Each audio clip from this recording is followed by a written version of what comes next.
You think fried chicken is just flour, salt, and hot grease? Think again. Black grandmothers across the South held secrets, special techniques and unexpected methods passed down through whispered instructions. Let's dig into 30 fried chicken recipes no one makes anymore. Buttermilk overnight soak was the foundation that separated amateur fried chicken from the real thing.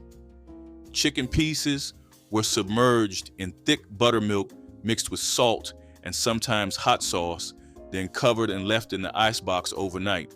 The acid in buttermilk broke down tough muscle fibers while salt penetrated deep into the meat. The result was chicken that stayed tender and juicy even after high heat frying. Some grandmothers added a beaten egg to help coating stick better, while others swore by soaking for 2 full days. The soak seasoned meat from within, meaning every bite carried flavor instead of just the crust. Children never witnessed this step because it happened late at night, making the final product seem like pure kitchen magic. Lard render frying was how grandmothers achieved that impossibly golden crust with flavor vegetable oil could never match. The lard came from rendering pork fat saved from previous meals, strained clean and stored in jars until frying day arrived. Grandmothers heated lard slowly in heavy cast iron, testing temperature by dropping flour bits and watching how they bubbled. This fat created a crust that shattered on first bite while keeping meat perfectly moist inside. It added subtle richness that modern oils simply cannot replicate. Families who raised their own hogs had the freshest lard, but store-bought versions still outperformed anything else. The used lard was strained after frying and saved for the next batch, building layers of seasoned flavor over time. Cast iron seasoned skillet technique meant the pan itself contributed flavor built up over decades of use. Grandmothers never washed these skillets with soap.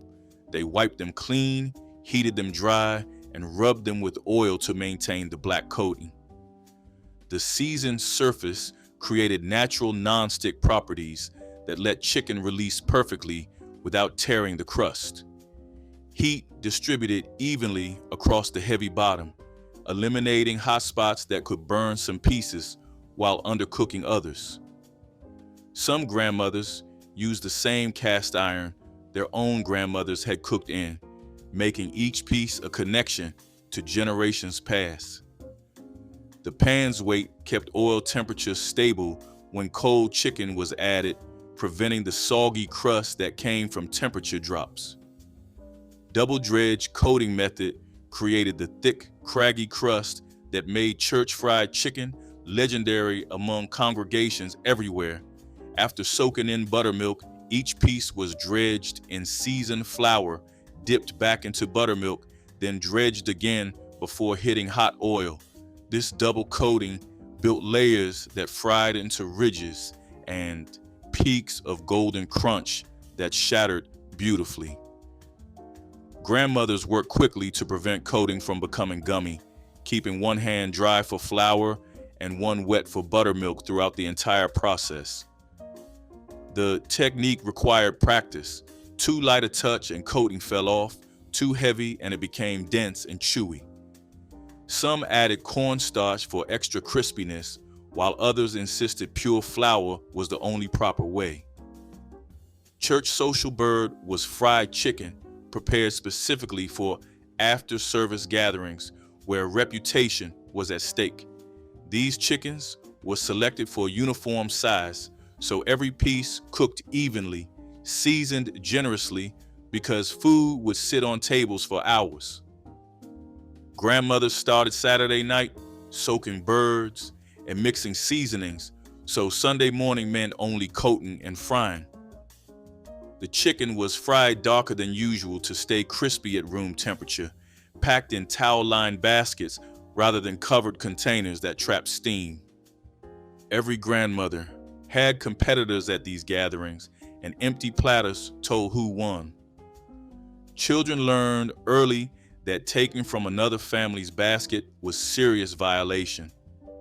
This chicken represented a grandmother's entire culinary reputation. Bacon drippings, frying added smoky depth that transformed ordinary fried chicken into something unforgettable. Grandmothers saved bacon grease in coffee cans near the stove, collecting drippings from countless breakfasts until enough accumulated. The bacon fat was mixed with lard or oil to raise the smoke point while preserving distinctive flavor. Chicken fried in this blend carries subtle smokiness in every bite without tasting overwhelmingly like bacon. Some grandmothers kept separate cans, one for seasoned drippings used with vegetables, another cleaner batch reserved strictly for chicken. The practice connected breakfast to dinner, waste prevention to flavor creation, stretching expensive cooking fats while adding complexity that pure oil could never achieve. Hot sauce, marinade soak was the secret behind chicken that carried heat deep into the meat rather than just on the surface. Chicken sat overnight in buttermilk mixed with generous splashes of Louisiana-style hot sauce, letting vinegar and pepper penetrate every fiber. This produced meat that tingled with warmth from first bite to last, surprising those who expected heat only from the crust.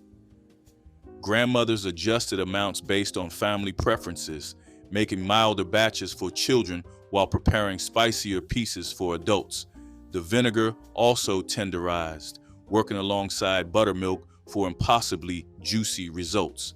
Some families used their own pepper sauce from garden-grown peppers.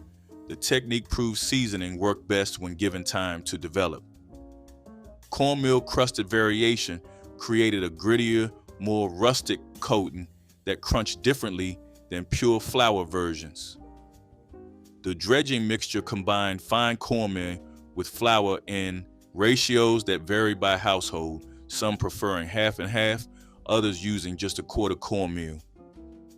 The corn added subtle sweetness and golden color that darkened beautifully during frying, creating a crust with more tooth and texture. This variation was common in rural areas where cornmeal was more affordable than refined wheat flour. The coating held up better for packed lunches and picnics, staying crispy longer without absorbing moisture. Some grandmothers toasted cornmeal before mixing to deepen flavor. The technique connected fried chicken to cornbread, tying together two southern pillars. Smothered fried chicken transformed already perfect fried pieces into something even more deeply comforting. After initial frying, chicken was placed back in the skillet and covered with rich gravy made from pan drippings, onions, and milk. The lid went on and everything simmered until coating softened and absorbed savory sauce while meat grew even more tender. This was weeknight cooking at its finest, stretching Sunday's fried chicken into Tuesday's dinner with deepening flavors. The gravy-soaked crust became almost dumpling-like, falling apart against the tongue while meat remained distinct. Children often preferred this to fresh fried because sauce made everything easier to eat and taste richer. Grandmothers knew this dish proved good food should never go to waste. Brown paper bag seasoning technique achieved perfectly coated chicken pieces without making a floury mess across the kitchen. Seasoned flour went into a large grocery bag, then chicken pieces were added a few at a time and the top folded shut before shaking vigorously. The tumbling action coated every surface evenly while keeping flour contained. Children were often recruited for shaking duty, making them feel included while grandmothers tended hot oil. The paper absorbed excess moisture from the chicken's surface, helping flour stick better than coating done on plates. After use, the bag was saved for next frying day, building seasoned flour that carried memory of previous batches. This showed how grandmothers solved practical problems with creativity. Seasoned salt secret blend was mixed by hand in small batches and stored in repurposed spice jars. Grandmothers combined regular salt with garlic powder, onion powder, paprika, black pepper, and sometimes cayenne in proportions they never wrote down. The mixture was rubbed generously onto chicken before the buttermilk soak, creating a base layer that penetrated the meat. Each family's blend was slightly different, making their fried chicken recognizable at community gatherings. Some added celery salt or dried herbs, while others kept it simple with just 4 ingredients. The homemade blend cost pennies compared to store-bought, but delivered flavor commercial products could never match. Children learned to make it by watching, carrying the knowledge forward. Honey drizzle finish was applied to hot fried chicken straight from the oil, creating a sweet glaze that set into the crust. The honey was warmed slightly so it poured easily, then drizzled over each piece while steam still rose from the golden coating. The heat partially caramelized the honey, creating sticky sweet spots that contrasted beautifully with the savory, peppery crust beneath. This technique was reserved for special occasions because honey was expensive, but when it appeared, everyone knew the meal was a celebration. Some grandmothers added a pinch of cayenne to the honey for sweet heat that lingered on the lips. Others mixed in a splash of hot sauce for a more complex flavor profile that balanced sweet, salty, and spicy in every bite. The honey finish made ordinary fried chicken feel like a feast. Pressure cooker fried chicken was the weeknight secret that delivered tender meat in half the time of traditional methods. Grandmothers who worked outside the home relied on heavy aluminum pressure cookers that could fry chicken in under 20 minutes. The chicken was coated and placed in hot oil inside the sealed cooker where steam and pressure worked together to cook meat through while the exterior crisped. The result was impossibly juicy chicken with a crust that stayed crispy longer than conventional versions. This method required confidence because the equipment was dangerous if mishandled, but experienced cooks moved with practiced ease. The pressure cooker allowed dinner to reach the table before children finished homework, proving good fried chicken did not require hours over hot oil.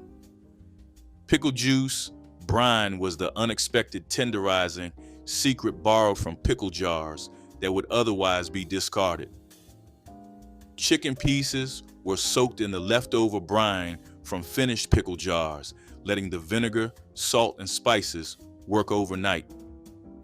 The acid tenderized tough cuts while infusing subtle tang that made the finished chicken taste brighter and more complex. This technique cost nothing extra since the brine was already paid for with the pickles. Some grandmothers mixed pickle juice with buttermilk for a hybrid soak that combined the best of both methods. The finished chicken carried just a whisper of pickle flavor, not enough to taste like pickles, but enough to make people ask what made it so good. The method showed how grandmothers found value in ingredients others considered waste, turning scraps into culinary secrets. Self-rising flour coating created a lighter, slightly puffier crust that some families preferred over dense traditional versions. The leavening already mixed into the flour caused tiny air pockets to form during frying, resulting in coating that felt almost tempura-like in its delicacy. Grandmothers who used this method often added less seasoning because self-rising flour already contained salt. The coating fried faster and absorbed less oil, making the finished chicken feel lighter. This variation was particularly popular in regions where self-rising flour dominated pantries. The lighter crust let chicken's natural flavor come through more clearly, appealing to those who found traditional coatings too thick. Some families kept both methods in rotation, using self-rising flour for everyday meals and double dredge for occasions. garlic clove rub involved crushing fresh garlic and rubbing it directly onto chicken pieces before any other seasoning was applied. The raw garlic released oils that penetrated the skin and meat, creating depth of flavor that powdered garlic could never achieve. Grandmothers used the side of a knife to smash cloves, then press the paste into every crevice of the chicken with their fingers. The garlic mellowed during frying, losing its sharp bite while leaving behind rich, savory undertones. This extra step took time that busy cooks often skipped, but those who practiced it knew the difference was worth the effort. The technique connected fried chicken to other garlic-forward dishes in the Southern repertoire. Some grandmothers added the smashed garlic directly to the buttermilk soak, infusing the entire marinade with its essence. Crackling crumble coating incorporated crushed pork cracklings into the flour dredge for extra richness and texture. The cracklings were pounded fine with a rolling pin or the bottom of a heavy pan, then mixed with seasoned flour before coating. This addition brought smoky pork flavor and an extra layer of crunch that regular flour could not provide. The technique used cracklings left over from rendering lard, ensuring nothing from the pig went to waste. The coating fried darker than plain flour and developed an almost bacon-like quality that made people reach for second helpings. Grandmothers who kept their own hogs had steady supplies of cracklings, while others saved them from occasional lard purchases. The method was rich beyond measure, but reserved for times when indulgence was deserved and celebrated. Pan drippings gravy started the moment fried chicken was lifted from the skillet, turning the leftover oil into liquid gold. Grandmothers poured off most of the frying oil but left the browned bits and a few tablespoons of fat in the pan. Flour was sprinkled in and stirred until it formed a paste that cooked until golden. Then milk was added slowly while stirring constantly. The gravy bubbled and thickened, picking up all the seasoned flavor from the chicken coating that had fallen into the oil. This gravy was poured over biscuits, rice, or the chicken itself, extending one dish into a complete meal. Nothing was wasted. The same pan that fried dinner became the vessel for its sauce. Children learned that good cooking meant seeing possibilities in what others might discard. Egg wash enrichment added beaten eggs to the buttermilk soak, creating a thicker coating that adhered better and fried richer. The eggs provided protein that helped flour stick while adding richness to the final crust. Some grandmothers beat the eggs separately and dipped chicken after the buttermilk soak, but before flouring, creating distinct layers. Others mixed eggs directly into the buttermilk for a simpler one-step process. The egg wash also helped coating develop deeper golden color during frying, making the chicken look as good as it tasted. This technique required slightly more ingredients, but delivered results that impressed guests and won compliments at gatherings. The added richness made each piece feel more substantial, turning ordinary meals into occasions worth remembering. Overnight rest after coating was the patient step that separated good fried chicken from great. After dredging in seasoned flour, coated pieces were placed on wire racks and refrigerated uncovered for several hours or overnight. During this time, the coating dried slightly and bonded firmly with the chicken's surface. When fried, this rested coating crisped better and stayed attached instead of sliding off in the oil. The method required planning ahead, but rewarded patience with superior texture. Grandmothers who practiced this treated fried chicken as an event rather than a quick meal. The rested coating also absorbed less oil during frying, resulting in lighter chicken. This step of patience made the difference between everyday cooking and something memorable.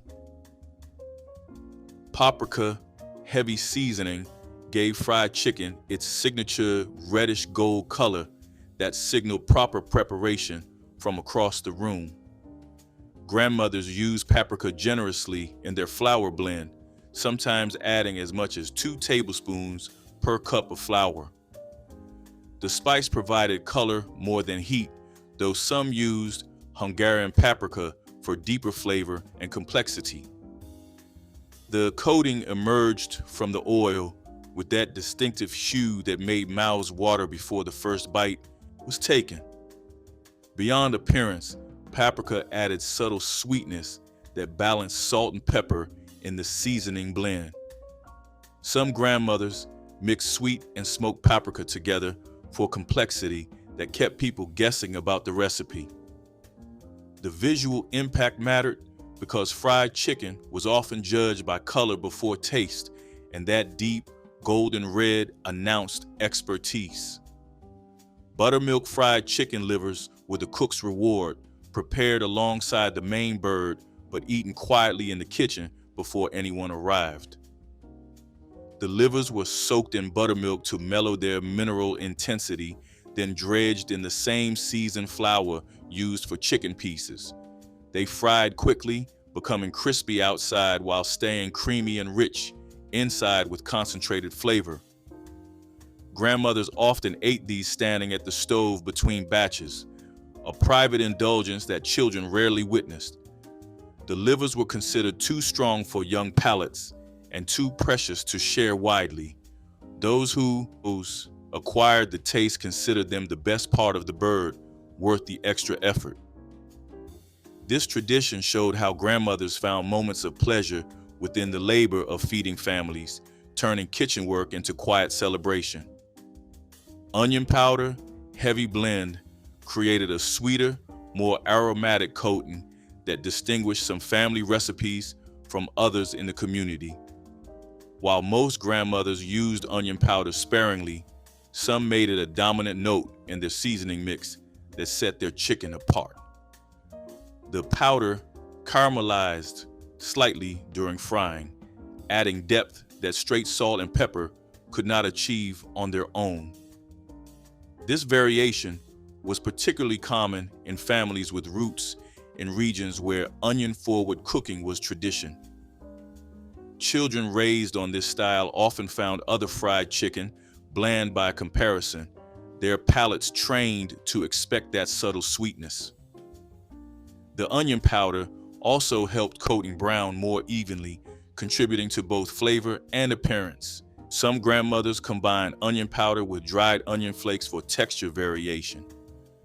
Cold chicken breakfast was how leftover fried chicken found its highest purpose the morning after frying day. The chicken was pulled from the icebox and eaten cold, straight from the hand with the coating now dense and the meat firm but flavorful. Some families considered cold fried chicken superior to hot, the flavors having melded overnight into something more complex. Children grabbed pieces before school, eating over the sink to avoid crumbs on church clothes. The cold coating had a different texture, less shattering crunch, but more concentrated flavor in every bite. Grandmothers planned for this, frying extra pieces specifically so morning leftovers would be plentiful.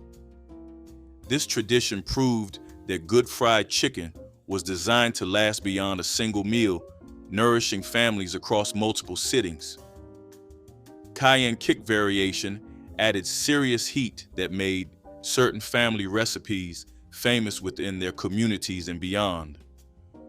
While most grandmothers used cayenne sparingly, some built their reputation on chicken that made eyes water and lips tingle with every bite. The cayenne was mixed into the flour blend and sometimes added to the buttermilk soak for double penetration of heat throughout the meat. This style required careful balance, enough fire to excite, but not so much that flavor was lost beneath burning. Families known for spicy chicken attracted specific crowds at gatherings, people who sought that particular thrill. Children raised on cayenne-heavy chicken developed tolerance early, finding mild versions disappointing. The heat also helped preserve the chicken slightly longer, the capsaicin acting as natural antimicrobial. Shallow pan frying was the economical method that used less oil while still producing excellent results that satisfied hungry families. Instead of deep frying in inches of oil, grandmothers cooked chicken in just enough fat to come halfway up the pieces in the skillet. The chicken was turned once during cooking, allowing both sides to crisp beautifully in the hot oil with care. This method required more attention than deep frying because timing the flip was crucial for even cooking throughout. The technique saved money on expensive cooking fats while producing chicken with one slightly softer side and one extra crispy side. Some families preferred this textural contrast, considering it superior to uniform deep-fried coating. The method also splattered less, keeping kitchens cleaner and reducing the danger of hot oil accidents. Sunday dinner bird was fried chicken, prepared with extra care for the most important meal of the week when family gathered together. These chickens were often fresher, purchased Saturday morning from butchers or farmers markets rather than from grocery store freezers. The soaking time was extended, the seasoning more generous, and the frying more attentive than weeknight versions received. Sunday chicken was arranged on platters rather than piled in baskets, presented as the centerpiece that brought extended family together. The cook wore her good apron and accepted compliments with practiced humility while knowing exactly how much skill went into every piece. Children learned that Sunday dinner was different, that some meals carried more weight than others.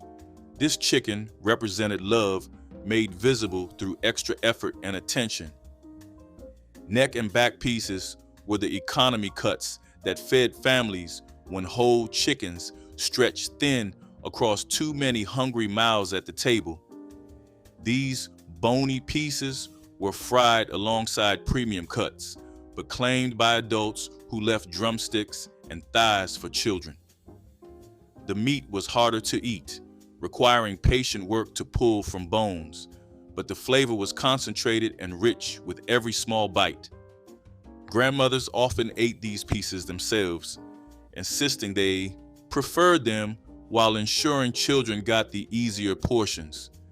The backs especially held hidden pockets of tender meat that rewarded those who knew where to find them. This tradition taught that every part of the chicken had value and that parental sacrifice often wore the disguise of preference. Nothing was wasted and love was shown through giving the best away. Gizzard and heart frying turned organ meats into crispy treats that divided families into those who loved them and those who refused to try. The gizzards were cleaned thoroughly, sliced thin, and fried until crackling crisp throughout with concentrated flavor. Hearts were left whole or halved, developing chewy texture with intensely concentrated poultry flavor in every single bite. These pieces required longer cooking than regular chicken because the dense muscle needed extra time to tenderize properly. Grandmothers who fried organs often had devoted fans who requested them specifically at family gatherings. The organs were also economical, costing far less than breast or thigh meat while providing substantial protein. This tradition connected to older foodways where waste was unthinkable and every edible part found its way to the table. Reverend's plate was the special portion assembled for visiting ministers who dined with families after Sunday service. This plate featured the best pieces: the breast, the largest thigh, the most perfectly fried drumstick, arranged with obvious intention and care. Grandmothers considered feeding the Reverend both honor and obligation, proof of household prosperity and cooking skill. Children understood these pieces were off limits, reserved for the guest whose blessing seemed to make the meal official. The Reverend's plate tradition extended to any honored guest, making certain people feel special through food selection. This practice taught children about hospitality, about saving the best for guests rather than claiming it themselves. The tradition showed how fried chicken carried social meaning beyond simple nourishment. Fried sweet potato pies were portable treasures that turned holiday flavors into handheld treats perfect for church socials. Cooks prepared spiced sweet potato filling, tucked it inside rounds of homemade dough, then sealed the edges before lowering them into hot oil. The crust fried golden and flaky while filling stayed warm and creamy, creating packages of comfort eaten without plates or forks. These hand pies appeared at revivals, picnics, and homecomings where food needed to travel well. The filling used beloved spices, including cinnamon, nutmeg, and vanilla that perfumed the air. Children loved these because they could eat while playing without returning to the table. Fried sweet potato pies was celebration food made practical, bringing holiday warmth to everyday occasions. Buttermilk soaking was a transformative technique that tenderized tough proteins while creating superior coating adhesion. African American cooks discovered that acid in buttermilk broke down muscle fibers in chicken and pork, producing remarkably tender results after frying. Soaking time varied by protein, with chicken often submerged overnight while smaller pieces required only a few hours. Beyond tenderizing, buttermilk created a tacky surface that grabbed flour and held it firmly throughout frying. Some families added hot sauce directly to the buttermilk bath, allowing flavors to penetrate deep into meat before cooking. The technique was especially valued for older chickens or tougher cuts needing help becoming tender. Buttermilk soaking became so essential that many cooks considered this step non-negotiable for proper soul food. Fried chicken livers were treasured delicacies in African American kitchens during the 1960s and 70s, prized for their rich flavor and economical value. Cooks would rinse the livers, pat them dry, then dredge them in seasoned flour with paprika and cayenne before lowering them into hot oil. The exterior turned golden and crispy, while the inside stayed creamy, creating contrast that made every bite memorable. Families served them at gatherings and packed them for workers heading to factories. The livers were affordable because butchers sold them cheaply or included them free with whole chickens. Served with hot sauce and white bread, fried chicken livers represented thrift and resourcefulness that defined soul food cooking. The smoke point test was a visual skill that separated novice cooks from masters of the fryer. Before kitchen thermometers became common, African American cooks learned to read oil temperatures through careful observation. They watched for the first wisps of smoke rising from the surface, knowing this indicated peak frying temperature. Too little heat meant soggy, grease-soaked food, while too much smoke meant burnt coatings and bitter flavors. Experienced cooks developed intuition for the exact shimmer and movement of properly heated oil, describing the moment when the surface seemed alive with tiny ripples. This knowledge passed through demonstration rather than written instruction, with mothers guiding daughters to recognize subtle visual cues. Mastering the smoke point test guaranteed perfectly golden fried foods every time. Butter beans and rice were another cheap but comforting meal that carried families through lean times. Butter beans, with their creamy texture, were slow cooked until tender, often flavored with a smoked ham hock or bone if one was available. The smoky taste infused the beans and created a rich broth that poured beautifully over rice. My grandmother used long-grain rice that stretched a pot of beans into enough servings for the whole household. The dish was hearty, filling, and nourishing, feeding both body and spirit. Butter beans were inexpensive compared to meat, yet they carried enough protein to keep families going strong. Children learned to appreciate the soft beans and flavorful broth as part of everyday meals, and adults recognized their value in stretching budgets. It was not a dish of extravagance but of practicality, a dinner that turned cheap staples into something people looked forward to. Butter beans and rice told the story of resilience in kitchens where every penny counted and every plate needed to satisfy. Fried pork chop sandwiches were working-class treasures that fueled laborers through long days in factories and fields. Thin-cut pork chops were pounded flat, seasoned with salt, pepper, and garlic, then dredged in flour and fried until edges turned crispy while meat stayed juicy. Slapped between soft white bread with mustard and pickles, these sandwiches traveled well and satisfied hunger like few other meals. Families made them early mornings, wrapping them in wax paper for husbands heading to work before dawn. The pork chops were affordable cuts that stretched when fried thin and served between bread. Children received smaller versions as treats, learning good food required no expensive ingredients. These sandwiches represented honest labor and care families put into keeping workers fed. The resting period after coating was a crucial step that many modern cooks unknowingly skip. African American grandmothers understood that freshly coated pieces needed time before entering hot oil, allowing flour to hydrate slightly and form stronger bonds with the surface beneath. This resting period, typically 10 to 15 minutes, transformed loose, dusty coatings into firm shells that would not fall off during frying. Pieces that rested before frying emerged with intact crusts, while rushed batches left flour floating in the oil and bare spots on finished food.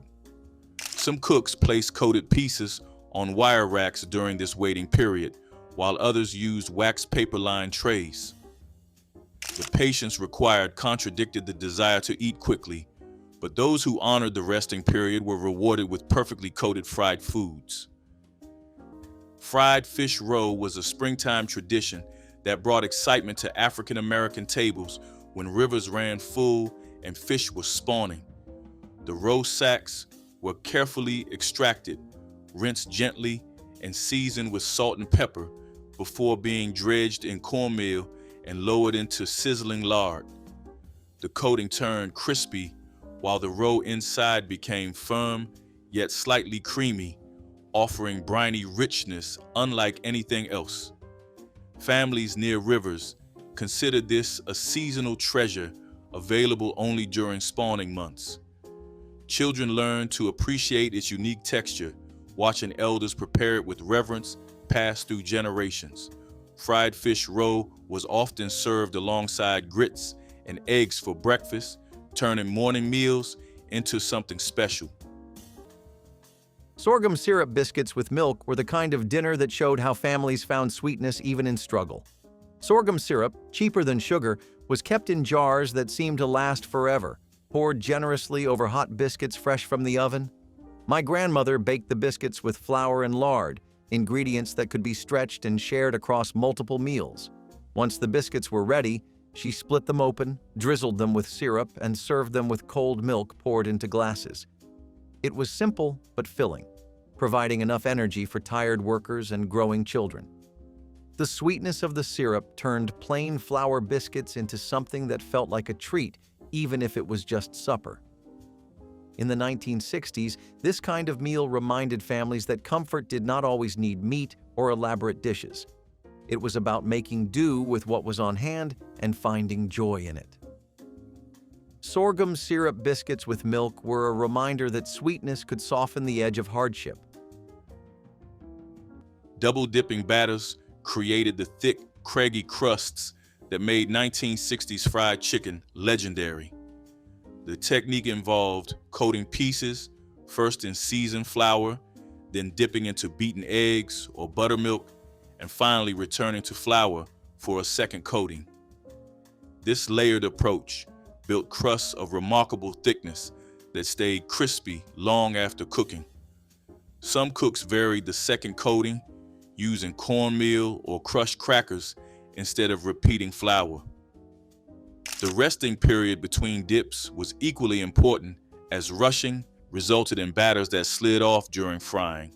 Experienced cooks let each layer set briefly before proceeding, building foundations that adhered firmly to protein beneath. The double dipping method produced distinctive ridges that held seasoning and provided textural contrast in every bite. Fried chicken gizzards with gravy was Sunday dinner traditions, showcasing the soul food commitment to using every part of the bird. The gizzards were cleaned thoroughly, boiled until tender, then dredged in seasoned flour and fried until the coating turned deeply golden and crisp. Rich gravy was made from pan drippings, poured over rice or potatoes to soak up every drop. The texture was unique, chewy but not tough, with concentrated poultry flavor the rest of the chicken could not match. Families stretched one bird into multiple meals by frying gizzards separately as their own dish. Elders often claimed gizzards for themselves, considering them a reward for preparing Sunday dinner. Served with hot sauce, fried gizzards represented economy and appreciation for ingredients others discarded. Stewed chicken backs were one of those meals that turned scraps into sustenance. In the 1960s, the back of the chicken was considered the cheapest cut, with little meat clinging to the bones. My grandmother bought them in bulk, cleaned them, and simmered them for hours with onions, potatoes, and carrots until the broth grew rich and fragrant. The long cooking softened the bits of meat so they slid easily from the bones, creating a meal that was both filling and flavorful. Families served the stew over rice or with cornbread, stretching the broth even further. The dish carried smoky undertones if she added a ham bone or a splash of fatback, but it was nourishing even without extras. What made it memorable was how something so overlooked could still feel satisfying and dignified at the table. Stewed chicken backs reminded families that nothing should be wasted, and even the smallest scraps could anchor a full dinner. It was a meal of patience, thrift, and creativity, proof that the cheapest part of the bird could still feed a household with warmth and pride. Flour dredging methods in 1960s soul food kitchens went far beyond simple coating techniques. Cooks understood that the odd way flour adhered to meat determined the entire texture of the finished crust. The process began with patting proteins completely dry, as any moisture created steam pockets, preventing adhesion. Flour was seasoned heavily with salt, pepper, and paprika, then spread across shallow pans, allowing pieces to turn without crowding. The dredging motion was deliberate, pressing flour firmly into every crevice before shaking off excess with controlled wrist flicks. Many cooks double-dredged, returning pieces to flour after brief rests to build thicker crusts. Some families kept dedicated dredging flour that accumulated seasoning over multiple uses. These methods produced crusts that shattered while clinging to moist meat beneath. Fried okra fritters were clever ways to transform garden abundance into something crispy and irresistible during summer months. Cooks would slice fresh okra, mix it with cornmeal batter seasoned with onion and spices, then drop spoonfuls into hot oil until they puffed golden brown. The fritters emerged with crunchy exteriors, giving way to tender okra inside, the vegetable's natural slickness mellowed by frying. Families made these when gardens overflowed with okra, needing use before growing too tough. Church suppers featured platters passed around while still warm and fragrant. The dish was economical since okra grew easily in southern soil. Children who claimed to dislike okra devoured these fritters, proving preparation mattered as much as ingredients. Lard rendering and storage techniques were essential knowledge that determined the quality of every fried dish coming from African American kitchens.